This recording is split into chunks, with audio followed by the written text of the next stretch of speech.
Hello ನಮಸ್ಕಾರ. ಇವತ್ತು ಚೂಡ ಮಾಡೋದು ಹೇಗೆ ಅಂತ ನೋಡೋಣ. ಇದಕ್ಕೆ ಬೇಕಾಗಿರೋ ಸಾಮಗ್ರಿಗಳು: ಚೂಡ ಮಾಡಲಿಕ್ಕೆ ಪೇಪರ್ ಅವಲಕ್ಕಿ, ಅದನ್ನು ಕ್ಲೀನಾಗಿ ಆರಿಸ್ಕೋಬೇಕಾಗತ್ತೆ. ಮತ್ತು ಒಂದು ಪಾತ್ರೆಯಲ್ಲಿ ಒಂದು 4-5 ಸ್ಪೂನು ಎಣ್ಣೆ,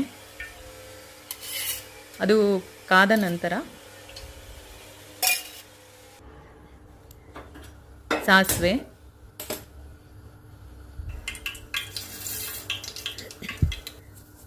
ಮತ್ತು ಇಂಗು,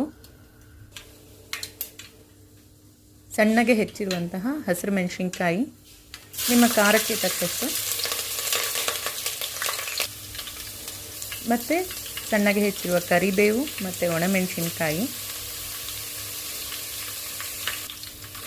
ಕಡಲೆ ಬೀಜ, ಕಡಲೆಪಪ್ಪು ಮತ್ತು ಅರಿಶಿನ.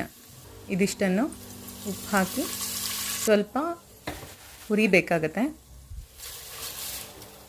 ಬೇಕಾದರೆ ಸ್ವಲ್ಪ ಗೋಡಂಬಿ ಮತ್ತು ಒಣಕೊಬ್ಬರಿಯ ಚೂರುಗಳನ್ನು ಹಾಕ್ಕೋಬೋದು. ಚೆನ್ನಾಗಿ ಮಿಕ್ಸ್ ಮಾಡಿ ಸ್ವಲ್ಪ ಹೊತ್ತು ಒಲೆಯ ಮೇಲೆ ಬಿಟ್ಟರೆ ಅದು ಗರಿಗರಿಯಾಗಿ ತಯಾರಾಗುತ್ತೆ. ಸೊ ರುಚಿಯಾದ ಚೂಡ ರೆಡಿ.